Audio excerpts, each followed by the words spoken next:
If you guys are drafting on Sleeper, we are here to tell you the top 10 best values on the platform. You guys probably have a bunch of casual league mates who are going to just follow the ADP blindly, take whatever player the ADP says is best available on the board. So we are going to teach you how to use that to your advantage so that you can draft some of our highest rated players in relation to where Sleeper has them rated so that you can get an edge on your league mates. So this one should be a fun one, of course. If you guys are playing on ESPN, if you're playing on Yahoo, if you're playing on NFL, we will have you covered in the coming days for videos on those platforms as well. But Danny, how you doing? Doing well, doing well. Now, Sleeper is quickly becoming the most popular platform in terms of fantasy football. If you had said that back in 2020, people wouldn't believe you, but a lot of people are switching over to Sleeper. For the most part, we do find this as being the sharpest platform, given the fact that there's so much content created around Sleeper now. But as we'll get into today, these are 10 names that are egregiously mispriced over there.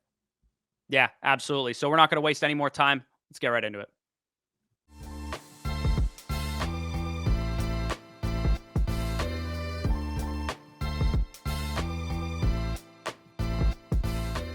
All right, so we are going to break down 10 values on Sleeper. We're going to start with a couple guys going in the early rounds, but most of the guys that we're going to talk about in this video are going to be wide receivers, and most of them are going in the mid rounds because the Sleeper platform typically overvalues dead zone running backs relative to a site like Underdog and relative to our own rankings, as we've talked about on numerous occasions. So the first value that we're going to talk about here is Garrett Wilson, a guy that I believe has league-winning upside. We have him ranked just outside of our first round. Right now, he's our 12.5 ranked player. I have him at 13. You have him at 12. So it's very, very close. He's on that 1-2 turn fringe. On Sleeper, you can get this guy in the mid to late second round at pick 19 overall. I'm picking 21st in my home league after I pick 4th. I'm praying to God this guy slides to me because my draft is on Sleeper. A 25% target share as a rookie, 27% targets per route run, 17.2 PPR points per game in games that Zach Wilson did not start. Now he gets this massive quarterback upgrade. If you guys have been watching Hard Knocks, it's basically a circle jerk for Aaron Rodgers. This isn't 2020 where elite wide receivers, should go in round 3, round 4 after their rookie seasons. We saw even Justin Jefferson a couple of years ago go at the end of the second round after the elite rookie season he put up. I'm not making that mistake again. I'm putting Garrett Wilson where he belongs to go. His projection is as good as CeeDee Lamb's, as good as Amon-Ra St. Brown's, as good as Davante Adams. So for me, I'm absolutely comfortable taking him with a 1-2 turn pick. And it's very telling knowing that that's where he's going in sharper rooms on Underdog. Yeah, I'm not going to discount him simply because of the years he's played in the NFL. Justin Jefferson, after that elite rookie season, was going at the end of the second round. And I'm not saying Garrett Wilson is going to become the next Justin Jefferson, but from a profile standpoint, from a target earning standpoint, from a route running standpoint, Garrett Wilson has a lot of the combination that made Justin Jefferson into the superstar he is, where if Garrett Wilson went out this year and had 110 receptions, 1,400 plus yards, and 10 plus touchdowns, catching the ball from a future Hall of Fame quarterback, like you said, this is a guy that should be going at the minimum at the 1-2 turn, in my opinion. And I actually just took him at the 202 in my home redraft that I had yesterday. Yeah, absolutely. So Garrett Wilson, huge value. Another guy going in this area of the draft in the early to mid second round where we have him ranked, a guy of your Dallas Cowboys, Tony Pollard, running back there. We have him ranked at 15.5. He's going off the board at the end of the second round in Sleeper ADP is the 23rd overall player. And if there's some of you out there saying, well, Tony Pollard in my league is going to be going in the early to mid second where you have him ranked, so this is a moot point. I did 2 redraft leagues yesterday, and he went in respectively the 210 and the 212. So this guy is legitimately falling to that 2-3 turn from drafts of my experience. And when it comes to Tony Pollard, he was averaging almost 21 PPR points per game week 7 on when Dak was there, despite sharing the backfield with Ezekiel Elliott. 254 vacated Zeke opportunities from last season. Again, I mentioned over 20.99 PPR points per game down the stretch last year. He offers that elite efficiency combo we create, 5.31 yards per carry and 7.69 yards per target in that stretch, is tied to a great offense with Dallas, and he can contribute in the passing game, commanding over 4 targets per game in this stretch. In my opinion, he's in that clear tier with Nick Chubb, with Saquon Barkley, and in our rankings, he's a clear tier above the next guys like the holdout running backs, Jonathan Taylor and Josh Jacobs, and then when you get down the board like Ramondre Stevenson, Breece Hall types. I think Tony Pollard is as close to a first-round pick at the running back position, along with Nick Chubb and Saquon Barkley, than any guy you will find in the second round. So the fact that you're getting him at the end of the second round is an auto smash in your drafts. Yeah, and you missed Derrick Henry as well. I would clearly take him over Derrick Yeah. Henry. Also, the other kind of like earlier mid-round guy that we are going to talk about, and then we'll get into just hammering out these mid-round wide receivers pretty much, is Calvin Ridley, wide receiver of the Jacksonville Jaguars. Spoiler alert, if you guys play on ESPN, Yahoo, or NFL, he's a value on those sites as well. And again, it's very telling when you look at sharp ADP like Underdog Fantasy, where he's an end of the second round pick, early third round pick versus the 38th overall player on Sleeper. And I think actually Sleeper might be the highest on him of all of the home league ADPs. We had a guy with a 27.4% target share and a 25.8% target share in his last 2 healthy seasons. He now plays with a quarterback who's 6th in MVP odds right now, with the best quarterback of his career, the best offense of his career. He's got talented players around him to help move the ball. He's the clear number 1, as much as Christian Kirk had a nice season last year. Calvin Ridley has a more proven track record of being a number 1 receiver.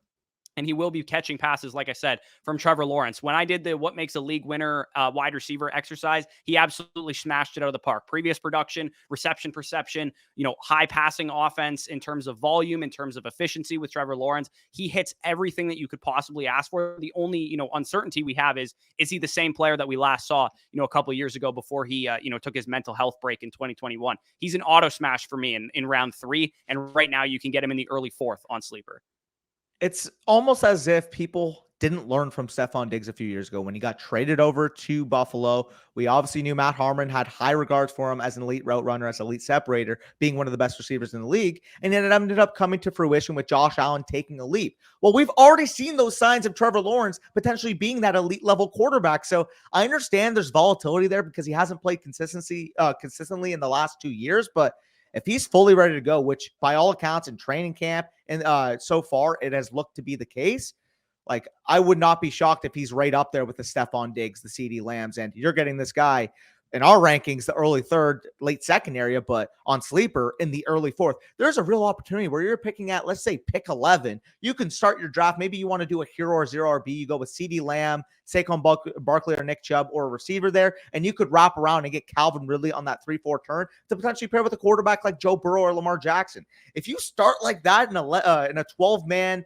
11th overall pick setting, you can just flat out dominate your draft. Yeah, absolutely. So, like I said, we're going to get into a lot of mid-round wide receivers because sites like Sleeper and ESPN and NFL, they really value these mid-round running backs a lot higher than a site like Underdog Fantasy. And obviously, in our own rankings, Brandon Aiyuk is the 4th player that we're going to talk about, is one of the biggest values on Sleeper. He's going off the board as the 66th overall player. So we're talking about like a 5th, 6th round pick versus 42.5 where we have him ranked, which is pretty crazy to me. And a lot of these guys are going to have a big disparity versus where we have them ranked and where they're going on Sleeper.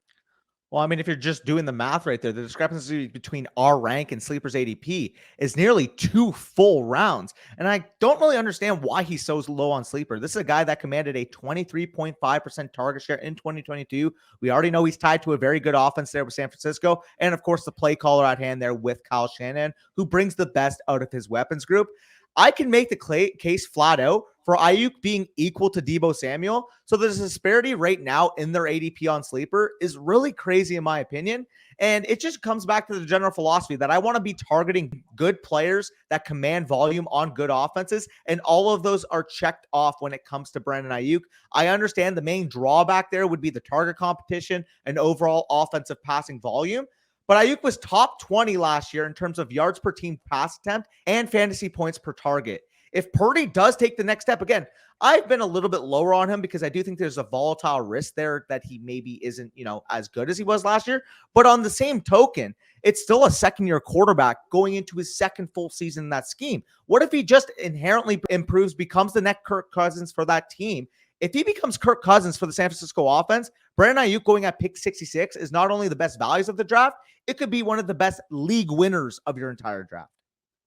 He literally outscored Deebo in fantasy last year. Yeah, he literally outscored him, and he's going like 2 full rounds behind him in ADP. I'm talking points per game as well. So not including overall games played because Aiyuk played 17 games. In points per game, he outscored Deebo Samuel. He commanded nearly a 24% target share with George Kittle on the field, with Christian McCaffrey there, with Deebo Samuel there. Like he had all that target competition. He's a big play waiting to happen. He's a great red zone option. Another guy who's a big play waiting to happen that we think is probably, I think he might be the one. This is the biggest value of all of them on Sleeper because he goes so far in ADP. Mike Williams is the 71st overall player on the board. I've done a number of mock drafts where you get him in the mid to late 6th round, sometimes the early 7th round, and you can start your draft with like 3 or 4 wide receivers and then build out Mike Williams as like your second flex in deeper formats. So we have him ranked at 46.5. He has some volatility because, he's a little bit more of a big play receiver versus a target share guy, but I'll kind of let you get into what makes Mike Williams such a big value. Yeah, I understand the drawbacks. Of course, you're looking at what Keenan Allen's been able to do in that offense in terms of demanding targets and maybe saying, well, he's never going to be like the top percentage target earner on his team, but he was a legit fantasy wide receiver too when he was healthy last year. In games, he played over 50% of the snaps in 2022, averaged 15.2 PPR points per game, which would have ranked as the wide receiver 18. And as we know, from a situational perspective, it really can't get much better. You're talking about a big play wide receiver that scores touchdowns on an offense where we have access to potentially 700 plus Justin Herbert pass attempts. We're not even talking about Kirk Cousins pass attempts or Geno Smith pass attempts or Daniel Jones pass attempts. We're talking about a legitimate top 5 NFL quarterback throwing the ball 700 plus times in an offense we expect to score top 5 in terms of points per game. So when it comes to Mike Williams, like the case we made for Brandon Aiyuk, just give me a good player on a good offense that has the opportunity to score touchdowns. And I do think big Mike Williams presents all of those factors with ease.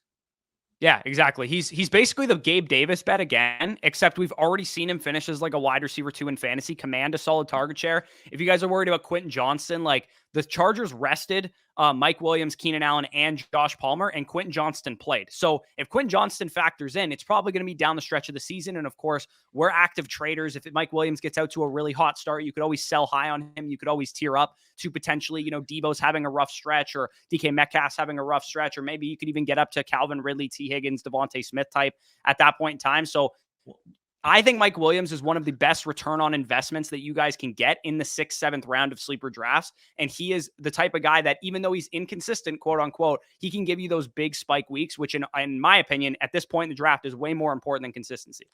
Well, the last thing I will say on Mike Williams, because you did mention Quentin Johnston, with 700 plus passing attempts on this offense, there's room for both of them to smash their ADPs. Like realistically, Keenan Allen is a 32-year-old wide receiver coming off of lingering lower body injuries. If Mike Williams and Quentin Johnston are both commanding, let's say Mike Williams 21, 22% target share, Quentin Johnston, let's say 17, 18%, that's still well over 110 targets for each of them. And given the way that they play, they're going to be the ones dictating the big play down the field explosive of this Chargers offense, which sorely lacking last year when the wide receivers were missing. And I think Kellen Moore is going to come in and be able to help that quite a lot. Yeah, and the offensive line was injured as hell last year too. So the fact that they're going to be injured or back to health with Rashawn Slater coming back and Jamari Sawyer playing the other tackle position, they're going to be in a really good spot. And I think, like you said, people might have a problem with Justin Herbert leading a top 5 offense because he's kind of a social media quarterback, as some people claim.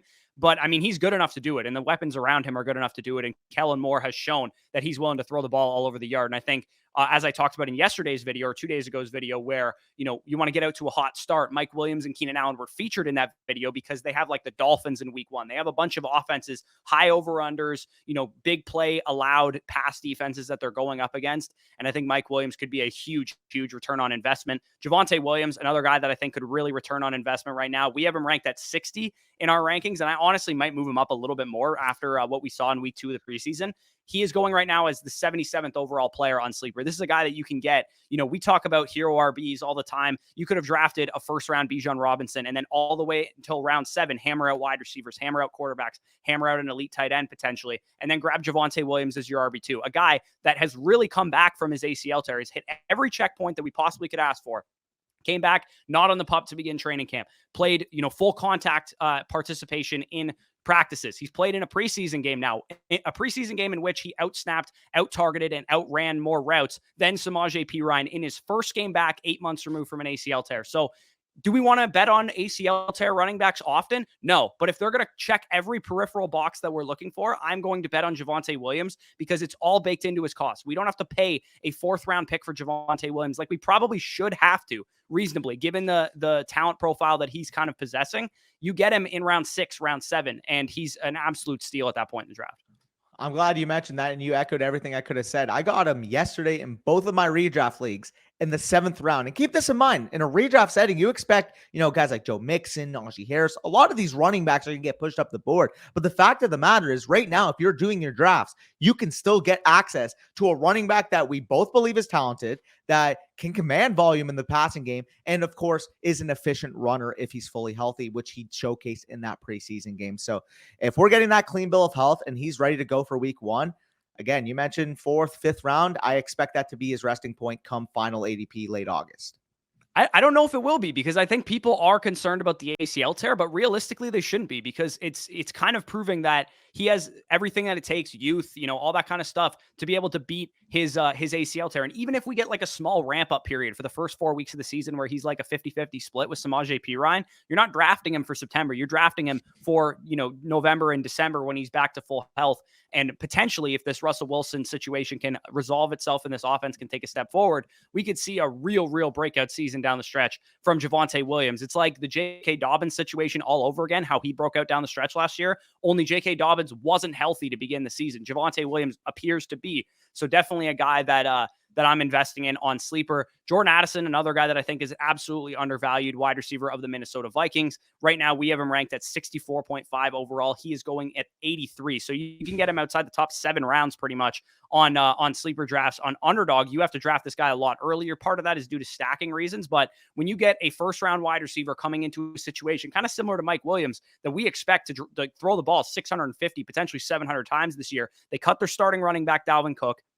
They have an offense with Kevin O'Connell that threw a lot in the red zone, threw a lot on early downs, was a high-paced, up-tempo offense. And Jordan Addison has been rested in preseason week 2. They rested their top 3 receivers, and that was Justin Jefferson, Jordan Addison, and KJ Osborne. So at the very least, he's already a top 3 receiver on his team in terms of route participation, in terms of targets.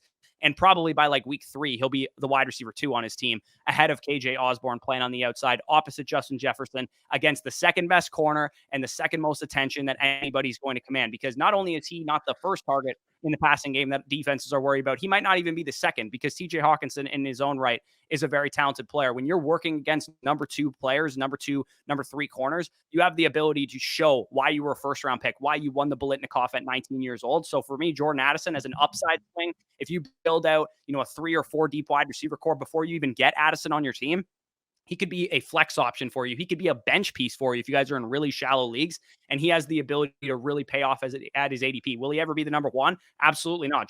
Justin Jefferson's the best receiver in the NFL, but he could be very, very productive, similar to what we saw maybe from like an early career Juju Smith-Schuster back in Pittsburgh. He was a very productive fantasy receiver working across what, in my opinion, is the best receiver I've ever seen in my life with Antonio Brown. Yeah, and it's funny when it comes to Jordan Addison, because people might be taking it away like, is KJ Osborne ahead of him on the depth chart? Like, should I be drafting him this early when, KJ Osborne's going X amount of rounds later? And don't take too much away from that right now, because if you guys remember real quickly, back in 2020, going into the season, Justin Jefferson was the wide receiver 3, wide receiver 4 on the Vikings depth chart. And of course, we know what Justin Jefferson's developed into. Not saying Jordan Addison will become Justin Jefferson, but can he be a Devontae Smith to this offense? Can he be, that natural separator that can command upwards of 120, 125 targets? Absolutely. And I'm glad you mentioned too, just what we expect from this Vikings offense. We know what they want to do. They've basically labeled it and screamed it off of the rooftops this entire offseason.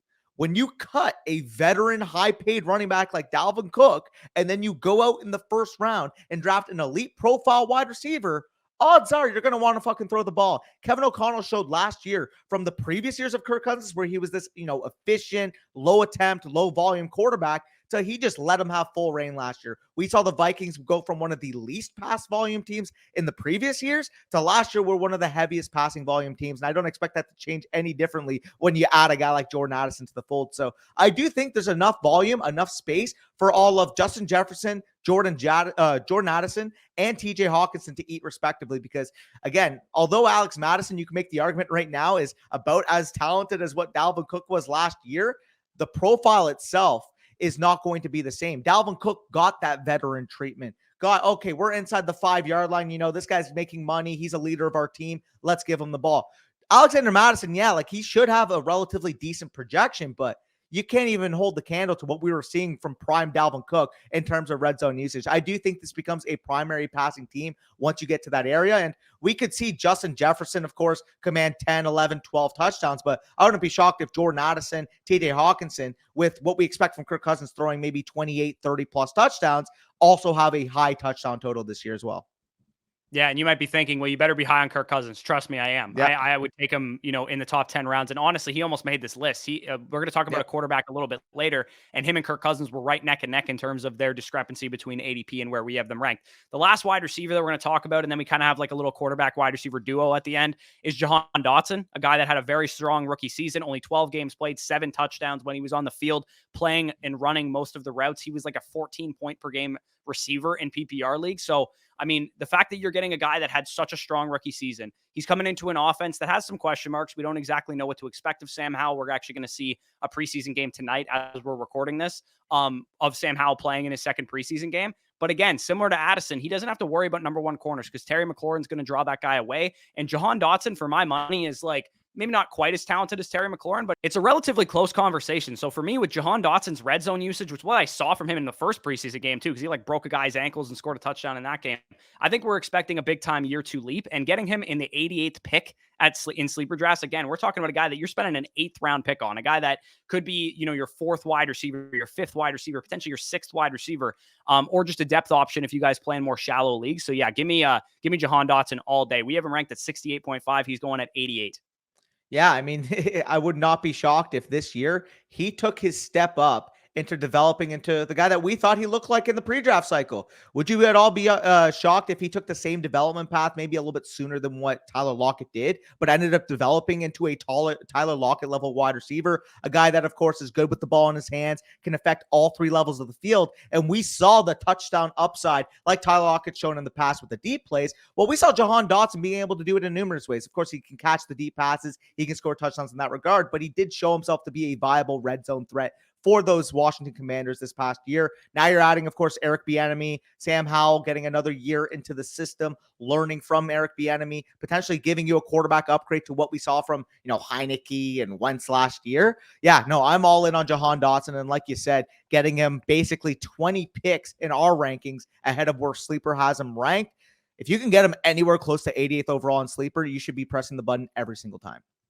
Yeah, not to mention if Howell's a train wreck, Jacoby Brissett's a better quarterback than he's ever played with as well. And that goes back to his days at Penn State because his quarterback play there was terrible as well. So final 2 guys that we're going to talk about rapid fire, Elijah Moore and Deshaun Watson, both Cleveland Browns. We have Elijah Moore at 80th overall. He's going off the board at 112 on Sleeper. So a guy that you're getting in the double-digit rounds. And then Deshaun Watson, we have at 76th overall, going off the board at 87th. The argument's essentially the same for both guys. We think this offense is going to take a big step up and due in large part to what we've seen from Deshaun Watson most of his career. Yeah, I mean, people are so focused on, he was so bad in the 6 games he played last year, completely ignoring the fact that he already missed 11 games last year, and he basically missed the entire 2021 season in its own right. He missed 1.5 years of football and got traded to a freaking team in the offseason. Were we going to expect him to go out in those last 6 games and perform like prime Deshaun Watson? I absolutely didn't think so. I thought maybe it would take, a couple games and then he would get there, but I didn't think all 6 games he would get to that level. Is it a little bit concerning he didn't get to that level? I understand the downside, but at the end of the day, I'm still focusing on the fact that for 3 years straight between 2018 and 2020, he showed like a legitimate top 5 quarterback in football. And in terms of fantasy, was the quarterback 5 each and every year between 2018 to 2020. So you're getting, of course, the rushing ability, over 400 rushing yards, 3, 5, 7 touchdowns in those years. And then, of course, you're getting elite passing efficiency. His final year, we have seen him at his full strength, 33 passing touchdowns and 444 rushing yards. He is the complete Konami code we look for late in our drafts and has already shown elite play. Like, realistically, even if he showed decent but not Deshaun Watson level play at the end of last year, he would be going right in the range of Justin Herbert, right in the range of Trevor Lawrence, right in the range of those quarterbacks in round 5. So the fact that you're able to get him in home league ADP 112 overall, he's usually going off the board 9th, 10th round area. I'm absolutely all over him there. And I may as well just attribute that to his teammate, Elijah Moore. We saw what he was able to do in his rookie season. We saw the flashes, the ceiling there, the talent level that he had. Obviously, we'll point to the fact that last year 2 in his career, was a big disappointment given our expectations, but I'm willing to write it off to a certain degree simply because the disagreements with the coaching staff, obviously Zach Wilson completely soured on the locker room, it appears. And Elijah Moore got to the point where, well, I'm getting open every fucking play, which Matt Harmon has literally backed up on his reception perception data, over 70% success rate against man and against press. He is able to get open, and Zach Wilson just simply was not delivering the ball. Well, I'll tell you right now, if Deshaun Watson just gets back to the level of play that I labeled in the last player we mentioned, Elijah Moore is going to smash at his ADP, not to mention the clear top 3 wide receivers on this team right now, according to preseason, according to training camp right now, are Amari Cooper, Elijah Moore, and Donovan Peoples-Jones. If Deshaun Watson takes that leap, I think all of them are very good value players at their current ADP. Yeah, not to mention Cooper, he's the type of guy that disappoints us like every other year. Yep. So if he has a down season, deals with some injuries, then Elijah Moore has a little bit higher of a ceiling than some people might be expecting, as well as the fact that he's still a young player. He could still take a step forward. And by all accounts, it sounds like he tears up training camp every single year, whether it was his rookie season, last year going into the Jets season, and then this year again, we're hearing a lot of drum beats about Elijah Moore just absolutely wiping the floor with every corner. There was plays against Denzel Ward in the red zone where he's like, breaking off like bang 8 routes and just absolutely making him look silly. So Elijah Moore, Deshaun Watson, definitely a great little stack that you guys can accomplish, especially if you guys are at the like 112, 111 area. You can grab Deshaun Watson at the, 8-11 or whatever, and then Elijah Moore at the 9-2 or whatever right after that. Get yourself some correlation. But yes, that is the top 10 values on Sleeper. We will have you covered for ESPN, NFL, Yahoo, all those other sites as well. So if you're planning on those sites as well, definitely subscribe to the channel. Stick around here, hit the like button if you enjoyed. And definitely, if you guys want our draft guide, this entire best values on each platform was taken from our draft guide. So in our draft guide, we have our rankings comparatively to Sleeper ADP, comparatively to Yahoo ADP, comparatively to ESPN ADP. And you can see where we have a player ranked and where their ADP is going. I updated the ADPs yesterday, so they're very up to date. If you guys have a draft coming up, I will update them again probably before next weekend. So if you're interested in that and you want our draft guide for free, you can go to underdogfantasy.com, deposit just $10 and get our draft guide entirely for free. Get all of our rankings, positionals, tiers, like I said, FSC consensus versus home league ADP, all that stuff is available for just $10. And if you already have an Underdog account, or if you can't play it where you live, you can also get our draft guide on flockfantasy.com and use the promo code FSC over there for 30% off. Our weekly rankings throughout the season will be available on our site and via our Underdog sign-up promotion as well. So if that stuff interests you, check it out in the pinned comment down below. But with that being said, peace out, and we'll talk to you soon.